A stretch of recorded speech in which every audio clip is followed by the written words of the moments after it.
Ani edi eni bechemu wansen fufuro emu dia na Ghana mampeni akasa edi afa eyefu ebo no eso na nsem no doso papa nyoma no doso ye the besto eja ewo ye kase no eso saso na nsem bebrenu na ekoso ewo man Ghana emu titu no ye hwe eyefu fuel sene ampenifo kasa edi efefa ho ni omanfo no kire wo no ehu edi femu na ne say one cedi no eden papa so wo betua nanso ye ne den ya hade aba nanso mpenifo de atu eja so wo behwe se ni nyina no betumi akoso wano ede ama wo saso na Ghana mampeni akasa ewo sansab no ehu eno nam so ama edwumayefo foforo bi so akasa ewo ho yebebo mode ne yedi mu nkyeremu ni nyina no ede abremu na mum kan nation nso say obode ya adomu a kwesiada yenkenyan esum first service and second service na sani anyoma bebrenu a kokokoso no de na wo so obomode na wo ye wabrabo hu dwumedie sani ebeboa madani de na wasetan netumi akoso esanse niema bi enkoso wabrabo no emu a emboama nioma ensisi so enti bomoden na kwesiada ebe first service and second service first service no 7 7 na 9 o'clock ye di akwakowie na afi 9:30 the second service no so atu aso de ama 11:30 na ye di osobo no akwakowu na mo nka nation so say ya wade bia wo fidie mu ha no ya ade ampaibo ekoso wo fidie mu ha ope eye asafo betumi ni won abo mpaye di mpaye wo abefo kwan so se bidi bi kire wagen na wo pese wo no eboa wo nyame mu no bo modern sa homa me de ba betu edwa no bepusu 0249669993 0249669993 and 0545 0540 37828 0540 37828 nani pedifo entiche enkomo kan for no eyeme nana ama Fordjour mene kachire ni nana ya Sikapa eni de ma yenda ne ye wonkobra ne ba nsem be kan ede ama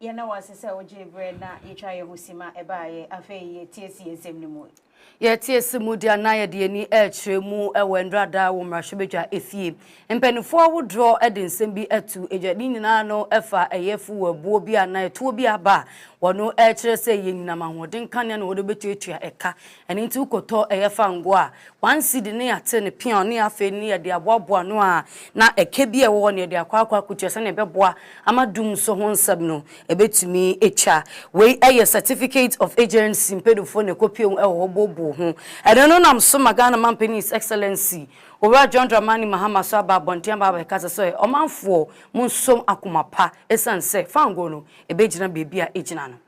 Recommendation to boldly tackle the crisis in the energy sector Parliament yesterday approved an amendment to the Energy Sector Levies Act and the Certificate of Urgency, introducing a 1 cedi, Ghana cedi, increase in the energy sector recovery levy.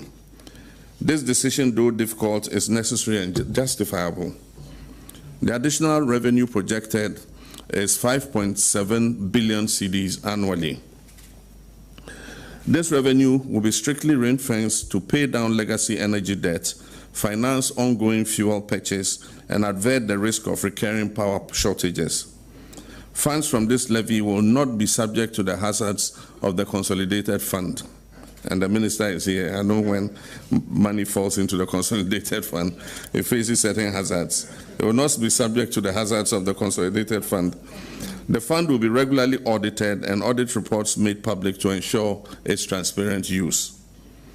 While initially much of this revenue will go into the purchase of fuel to ensure stable supply of electricity, with the ongoing developments in the upstream sector, we expect to receive more gas from our E&I Sankofa and Jubilee and 10 fields. With also the assurance of additional gas through the West African gas pipeline, we expect to substantially reduce the use of liquid fuels in our energy mix. At that stage, the resources generated by this increased levy will be channeled to pay down accumulated legacy debts in the power sector.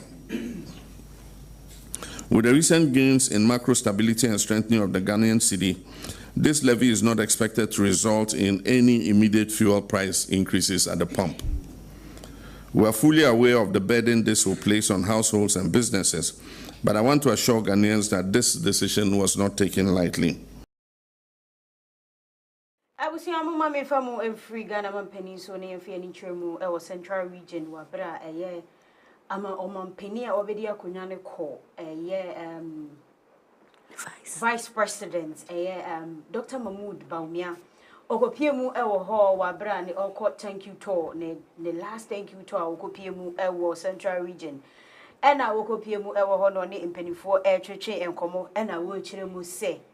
Sawa kan yo ena mwantie na nye die mu behunu nie esan say NDC for abeto Ghana for mrade pa die ntini wakasa wono mo edi e-levy ba ye ene na mo twi na MPP for NDC for twi mo sere ne abasa ena o ene edensem ne die bibribi afa mu mienhwe wo ba be yi e-levy afiri hono mo dia ene wo koyi e-levy firi hono mo ana chese watam levy e dia tofu we so dia ene anya die Ghana for ye behuni o na mom NDC for eba beto MPP Ghana for nyina emrade na wo kire mu se wono de won kan hwe ne nyina yenta mutwuku ne nye di ne enhwe se MPP for bedada yempa na 11 ahodo a wo mode ba o kira eto ahodo a wo mode ba na nyato ketwa eno nti ondo wo gidie se MDC for ebedada Ghana for omutwantro bebre every day obie hu ejintro a omutwa enra na jo sembo nyina mo omudi dumso levy aba dumso levy so first no mo say e-levy na yedi aba omobe yi e-levy no omobe yi ene omudi dumso levy aba. It is 8 times the e-levy. Omo ansusu anye o ene uto 1 liter of petrol 1 cedi na obetua uto 1,000 cedis of petrol obetua 83 cedis as tax. E-levy no usende obi 1,000 momwa obetua 10 cedis. Omo ene obetua 4,000 obetua 83 cedis for fuel. We nimunyina more beba. So efisa esamnu emudia na ye ko eye Ghana ye mrenimuni eye government statistician ani Dr. Alhassan Ijusu Openino so abomodin ebu nkonta de afa bosumi menu emu ana me bosumi ababesin ekwe okire mu se eye fango na afi transport metre eto first awodro ya tetete so no ni nyina kasa enhihwemu ya wono aye akonta wono ebu se niema esifa akofom na ni no openino ejim se inkane no na niema metre fango na afi transport fare ni nyina no na ewo ohanchichebu no edwenu baako ani echiripom mienu nanso sisia no ateso akwakodina ohanchichemu du enwoche ani echiripo enan. Inflation above form to 18.4%. Last month April na inflation no na 21.2% and asisia above form to 18.4%. Now here sir inflation here above from here. Oh yeah, that's the lowest above from since February 2022. That's the lowest. Now here senior year no so start here. This is the 5th straight year-on-year inflation decline year so far. Year pie mu near food inflation. Any non-food inflation year say food inflation no and about form by 2.2 percentage points. In fact, now you're 25% April, just last month April, but this year no above form to 22.8%. And one of the reasons why inflation overall above form to 18.4 no is because food inflation above form. Now here no non-food April now 17.9%. April 2025. Sisiano above form to 14.4%. Nyama ye Ghana, he produce Ghana hano. The inflation no and also above form from 22.9% in April 2025 to 19.2% in May 2025. In fact, nyama yekra from a trade Ghana no. We inflation last month na 17.7%. Above from this May to 16.4%. And generally, no, yet most inflation no, above from. In fact, if you inflation data no per region, we say 16 regions were Ghana say. Regions ni na inflation. We show April inflation.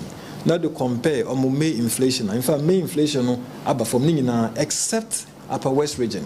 Upper West region pay and an inflation cost to 38.1%. This month, no, the NSA it me pie inflation no, so that you bet me I explaining in terms of inflation for goods and inflation for services. And to share inflation for goods, no, and na was seeing inflation for services. And secondly, another new thing I introduce for this month, no. To me, inflation is distinguish between headline inflation and inflation a cover goods in our basket no. And yes, I distinguish among between headline and then also core inflation. Core inflation no, you may be over prices no ya na huri cost na base jumpy. Ntisanya no person underlying inflation trends say we film. International to me if you to me determine prices no. Nto core inflation no and so perform. Into both headline inflation eba from core inflation so eba from.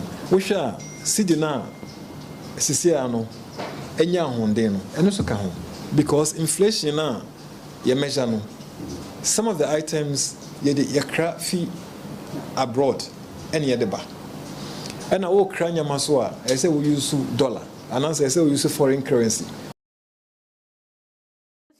To also dia na ye commercial beje fie ye osofo a ohwe afisem eso na kasa nano ebeto dwa se ye minister a wono ewo ebuakwa north odinsem bi aba beto dwa na kwasi ado wochwe mu se sisi a no se bifulani fo no omo essay emfu a ewo ho pa ade a ya ene se wo bombodin a akoto adrefuo na efuo no edrubra ebese ewo se ba na enantwie ene sabi emwa atiesiefuo num na wonom aseyefuo no eba ne sa na areho asefem so ne santi na honorable Muntaka Mubarak ono ede esemi ekodan brahye bedwefo say openi enkana nakoma kra ento ne yam esan say wonomo abomodian e de aposifo egu ekuro no mu said ye beya wonomo ebe share said ye fulani ene emwa no wonomo momodian ensay ekuma ekuroman no emfudie. Reported to the New Tafo police that the migrant herdsmen were destroying their farm. A meeting was subsequently organized by the Municipal Security Council, MUSEC, with executives of both parties to find a way to avoid clashes between them. The meeting agreed that the migrant herdsmen should leave Ebuakwa North jurisdiction within a week, which the herdsmen did not comply with. On 25th of January 2025, the MUSEC, in collaboration with the Ghana police, undertook an operation to drive away the herdsmen. After the operation, some of the herdsmen were still found to be in the jurisdiction. Mr. Speaker, on 30th January 2025, the MUSEC again met with the farmers and the remaining migrant herdsmen where it was agreed that the herdsmen leave or face arrest and prosecution. There have since not been any complaints from the farmers. Mr. Speaker, it must, however, be stated that there are indigenous cattle farmers within the Ebuakwa North who control the grazing of their cattle, which do not cause destruction to farms of the local farmers as compared to the migrant herdsmen. The police intelligence is, however, monitoring the situation to avoid potential tension between the migrant herdsmen and the farmers. The migrant herdsmen were all flushed out. But you have people like you and I who have our own cattle, and we regulate the way they graze, and they graze within a limited area. For those ones, they are running their business and they are Ghanaians like you and I, and we ensure that they do not normally cause harm to other farmers because they coexist peacefully. Where the challenge is with the migrant herdsmen, and so far as the information to me indicates that all those who were there were made to leave. Yatwa sabino eso dia na ye ko eye pedin kwanchefo a oda Importers and Exporters Association owura eye Samson Asiki eye Awingobet opedido chiremu se inkita wudie a ewo Ghana Revenue Authority NFA SML impenifo entebuno ewo se Ghana man pedin bomodina oti emu esanse ebeboa manema akoyie openino chiremu se ye hye eye GRA NFA SML onu dwumedie ni so obajeje eto nanso no wose Ghana mampani bomodin SML edifiri mu se ne beboa ama dwumedie a wodi ni so etumi akọ enkan esanse wonim se MPA enso ajeje eto ana wodi sa dwumedie ni wa ebi eninti ehun benya sese wonu agifiri SML fo no ensemu a obemu modin aye nhihwemu ewo mpanimfo wo dededa no titiriw anisika afim from Strategic Mobilization Limited. Now, I'm 2 contracts, upstream and downstream. Upstream, they say, okay, say Ghana, we are part of a country, oil production, oil producing country. And what say Cosmos, Talo, Munu, or Muslim Juman, or Yan, or the common and tono, or Mumbo system, Batima monitor. But about say, Ghana for now say, 2024, there about April, no. Now, soon said this company, Mumbai Chrono pa. Na President Darano, President Akufado, and my KPMG, Apam Insights, by your investigation, saying himself, we are professional auditors. To my auditors, new now President Akufado or issue white paper at that time, say upstream Jumano Masumuyano or Muba Yankum. But now contract back on any downstream, no, saying the transporters, oil marketing companies, Yadiko Bost, and Muinano, the oil bar near the cotton we are. Saying tax send ya mutuyama aban almost that ejumasajum and continue enti MP and China MP so EP by na MPA say omo was our system omo de monitor fuel levels at retail any filling system men wo ya ekotop fuel no omo was system omo de track distribution petroleum product say if anything to do with monitoring the fuel levels retail illicit and that is a more system now. Why is Abai continuing to allow SML to be collecting SARS in the name of say the same Juma? ama ye Ghana for na sika aban ti omo e wo busum bia every April bedu ene na me gidi say ene kora ya kaso na me ba na kora mpo a omo kwaje omo May say wa June ene June 4th me bo mo kora mo di kan kwaje omo May check ene ye ni etremu e wo Kumasi dia na a drivers for e wo honom akasapa ono wasema wo mu kan nyina ne se aban wono mu edi kan eda aban ase se obo modin a etete eye fuel so edema wo mu na wono mu ekoda sore ya wo man ka bi anhyem omo eda sore ya na chese ye de eye fuel levy ye de 1 cedi ato so eno mu kire mu se adan na Ghana mampani eye omo sa na bibie ni ane ye de share drivers for bibie nanka electricity company of Ghana de enka if drivers for ho sen na den aban no se bi oye bibia wo se nka wodwen omo ho kakra esan se wono mu kwa mu banyina ne nyina ska eno nti no Ghana mampani wedie one drivers for obose omo ne wo enya adwen ba se yatete diesel ne dollar so enti entity lole first so na se entity lole first wa wasade sa taxi abe no na se driver for se wo ye dey enti ke be sa ba na se sa de ndie onkomra biem ebi se eto bia ba driver for nko na yehura mane ese ukodwoma entity bibia so lag be board den enti wo de ye be sa ba na se ko de adawroma omo ye daba fo no na eto bia ba daba fo no odigu so na asemo de anu ode o because fu na akwa test na but den sem be aba because already difference na ye bia nso omo se ento se be ende ba sa we na mo be to se nde ba ha adwen kakra e kama mo kama adwen sira ba de nka mboa e ha obeba aba na ba so obama ye driver se ye skill so obama sa ye so ho akire onyo kwa won jiazi ye mpanifo no omo hwe bibiye na omo hu de ye na omo mfo mo aye na se oman no omo kanse ma na ye nde wie na ye bo omo abaso wie a na afro omo apebi foforo na omo sign de 8 aye the omo de ko parliament omo ji atum ne de say omo de bill bi beto fuel so ama ye anyway no e be se ama discussion asan abayen driver for be kan yen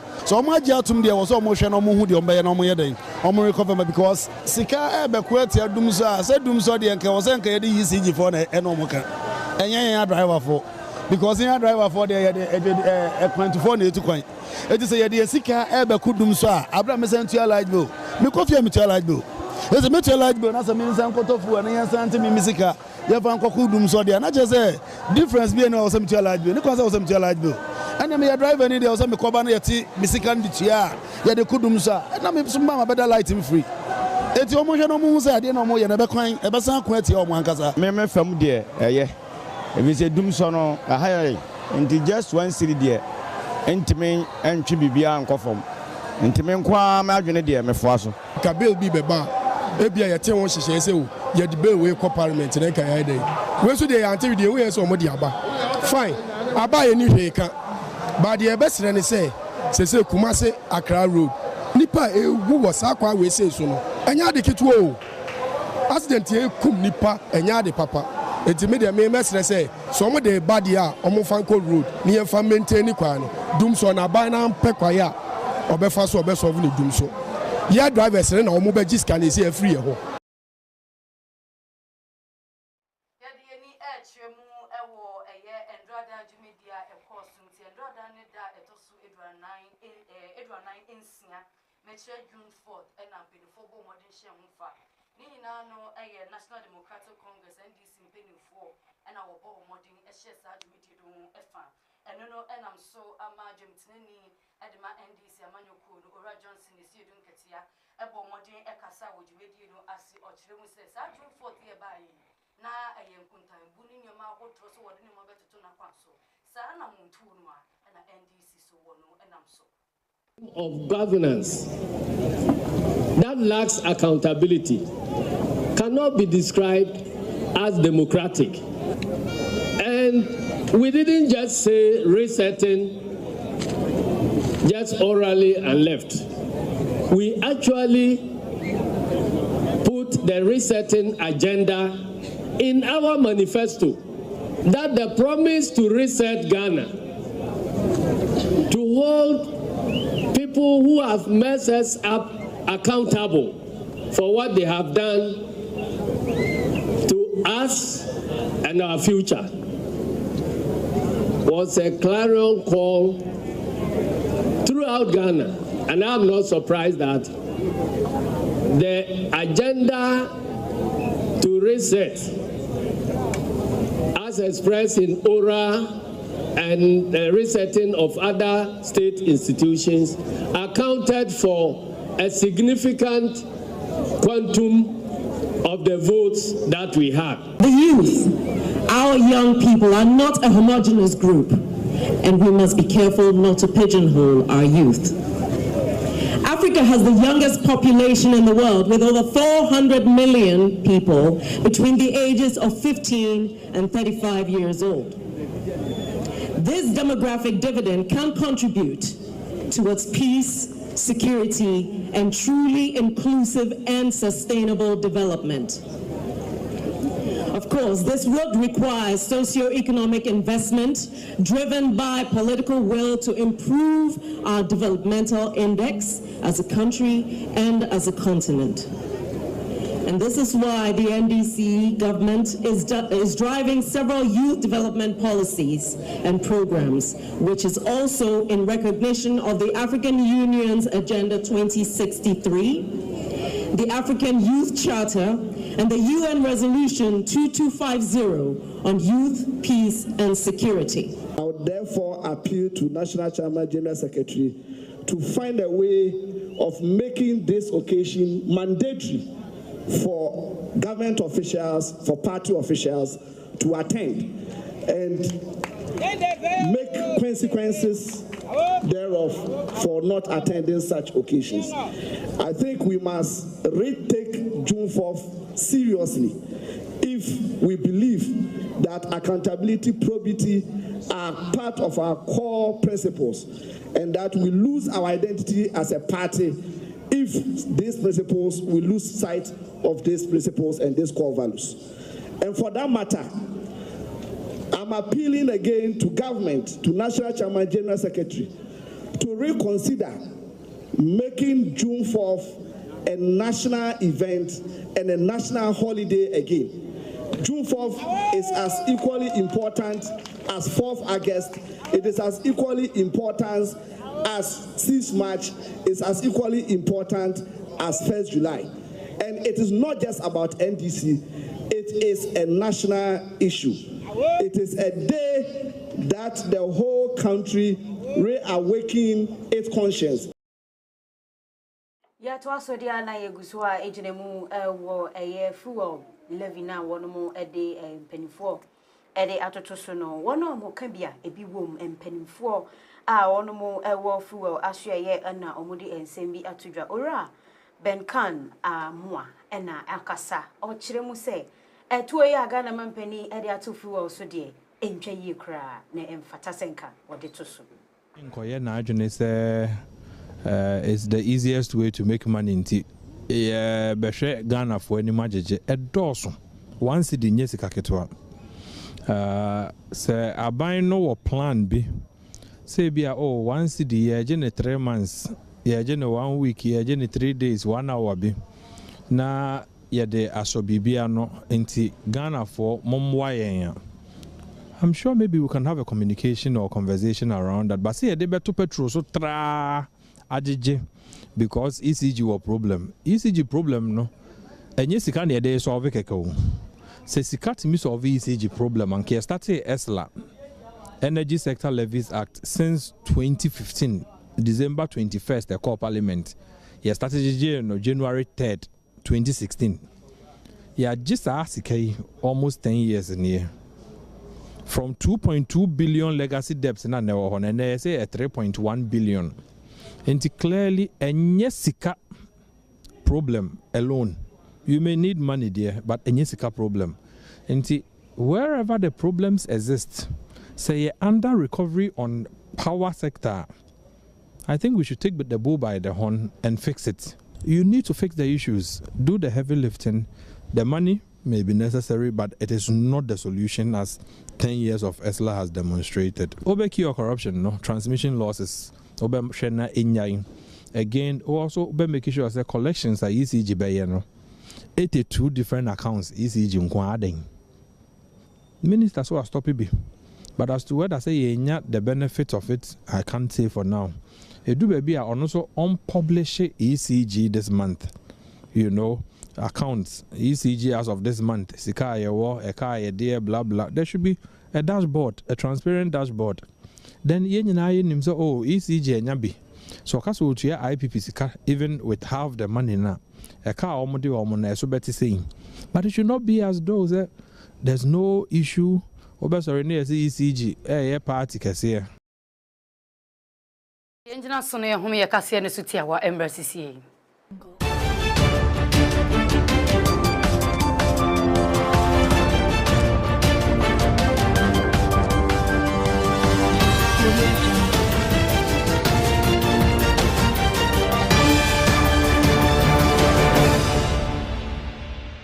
Bia anopan yeshia ewo apam fie na kwasiada no eye 2 service a first service no ehya ase anopa 7 na afesu second service no so ahya ase 9:30 am na se oba ebehia nyame akoa nyame enam no so ema wo enkyerɛkyerɛ a ɛsesa abrabo ene hyebre na afe enam nyame ahoɔden ene nitumi so ama wate nkwagyasɛm a ɛbɛsesa wo abrabo ɛno nti yɛhwe enim si yɛne obehia kwasiada bia anopa na afe nso ema wo remfi sɛ obejoin yɛn prayer line no nyame enhia wo say adia ba ko bi wo a obetumi aye ama wo dwumadi a wo dia na adia na wo to ho ebetumi abo wo de roma na dentre ha ma nkrofo aba beto ne so yonti na Apam TV ya tutu ye nioma no so e de amansefa wo jaton de ne bra ni wo de ro enfama say yen sase na wo ton adan na wo si ton ana adan wo ne bia say yesuku hospitals supermarket na wo beto wo de ro Apam TV nkwa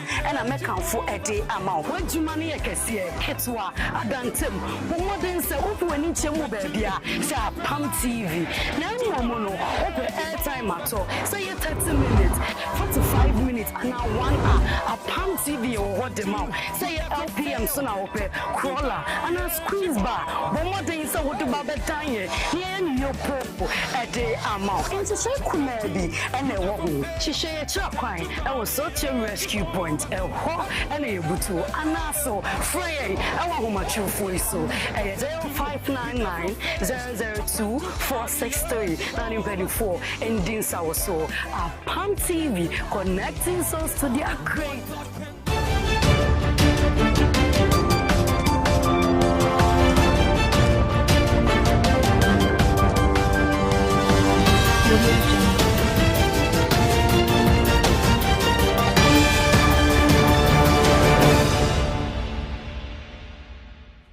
Mo se oje bre ema ye twa ye husima eba ye na meka yo se obade ya doma se ne enne no ba ye obe ye insure no Sunday eda ye nimu so sha ena wa mese ye toa ye dwumade no ye toa ye kase ne so dia na Ghana mampani abomodin atew ye abadukuo a ye frɛ no interministerial committee na sa abadukuo ya wati wo mo dwumade ye wono mo eba bedia ene se ye national economic dialogue omo eba behwe wonu mu edwumade se ne ebe ya wo mu ebe di dwuma amana ye dwuma kronkron.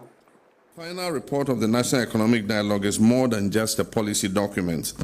It is a covenant between government and the governed, between evidence and action, and between vision and results. We ask Ghanaians to trust this process, and you did. Today I reaffirm our end of the commitment. We will implement these reforms with honesty, urgency, and discipline. We will govern not in secrecy but in openness. We will place national interests above every narrow consideration.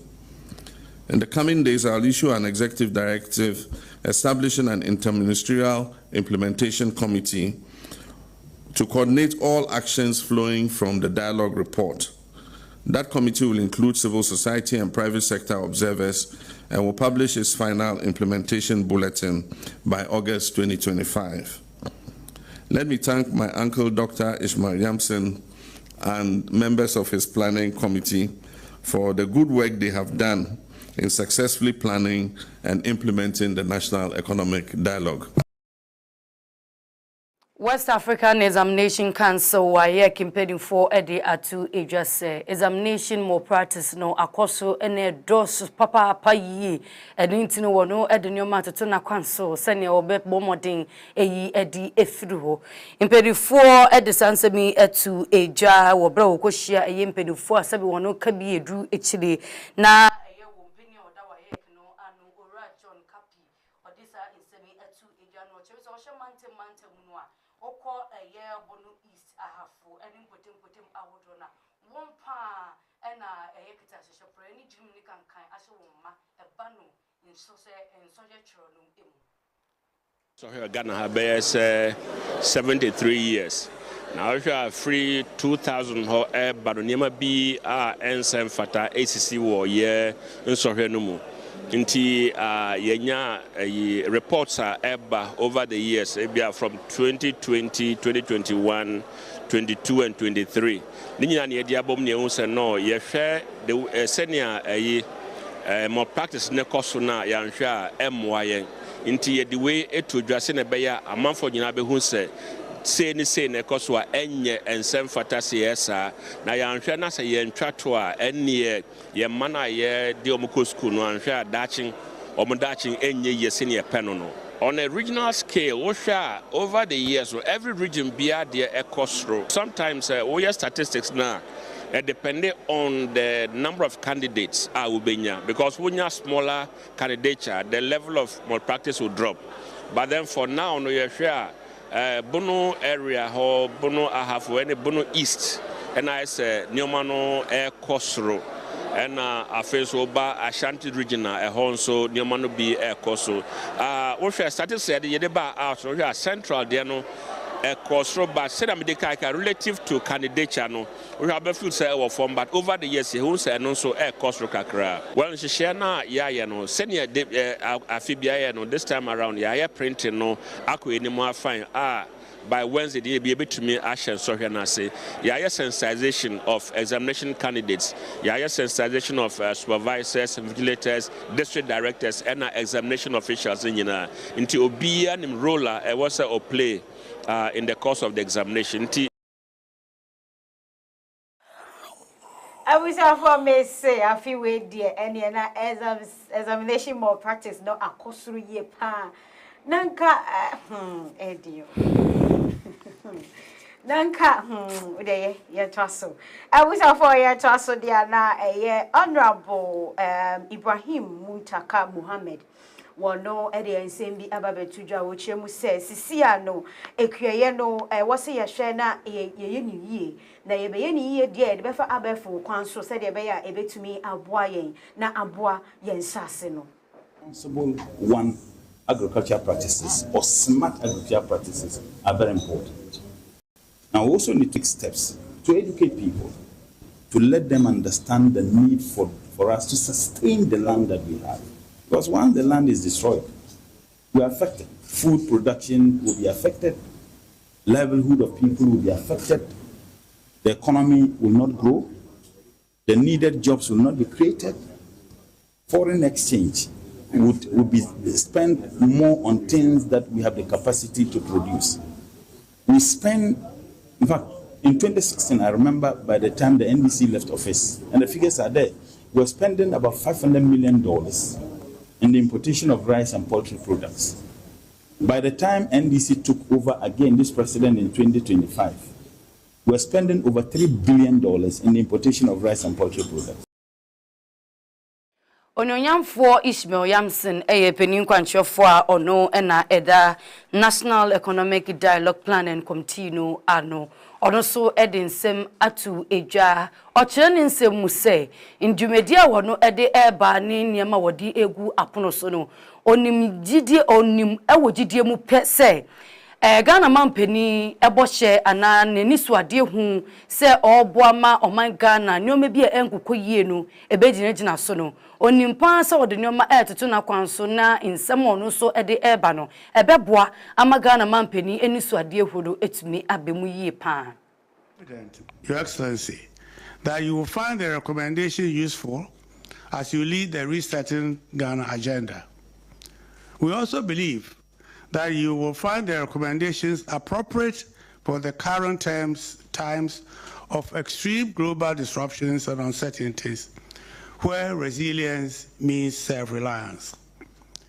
We are excited to know that even before we have the opportunity to present the final report to you, some of the key recommendations which were fed into the 2025 budget are already being implemented with spectacular results.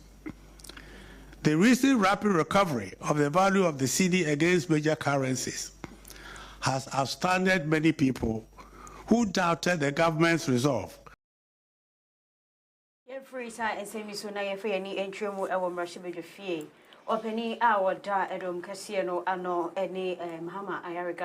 Na wachire mu say sika na yede ekwakoma MCC na afei so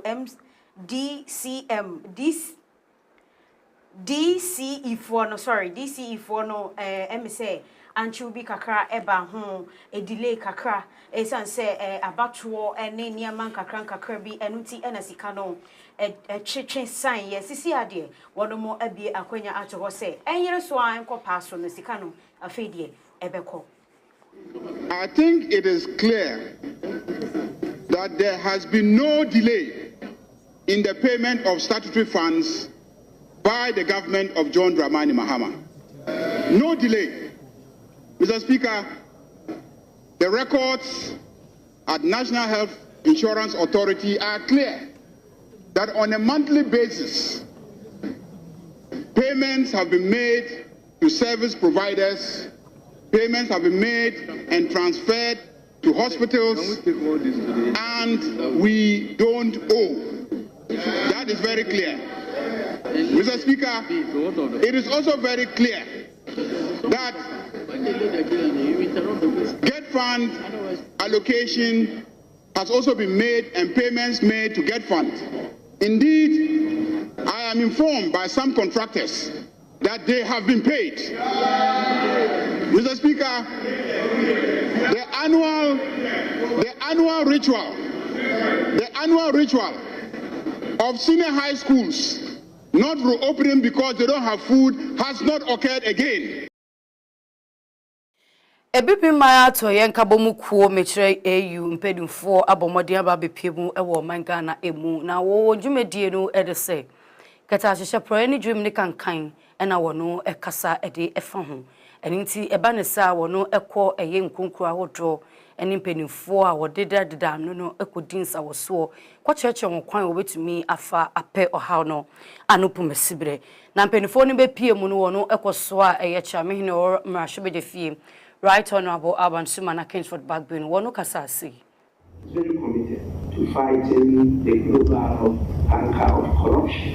By that year, 1999, the world community took a very critical policy, the policy of zero tolerance against corruption. I was a member of that conference. And together with a large delegation from Ghana, led then by the Commission of Human Rights and Administrative Justice. And in return, we established the Ghana Integrity Initiative. We also started strengthening the Commission for Human Rights and Administrative Justice. We made headlines. In 2001, after the transition, Ghana adopted the national policy of zero tolerance. Ghana Standard Authority abomodia atete eye emofra 300 abura omo ebetiesi Ghana memuna omahwe yennuane no omumahwe se aduane na omdi kodwaman so anase aduane na yetori akoyemfiefie no se ebeboa anase emwa. Who will be deployed nationwide are mandated to enforce the Ghana Standard Authority Act 2022 at 1078. This forms part of the government's effort to ensure accurate measurements, uphold quality control, and support economic growth. As you may be aware, the Ghana Standard Authority is expected to train a total of about 2,000 TSIs and this is just the beginning. The Ministry of Trade, Agribusiness and Industry, through the Ghana Standard Authority, is resolute in scaling up the training program across the country. With the training of more TSIs, we can resort to appropriate and internationally recognized ways of measurement to ensure fairness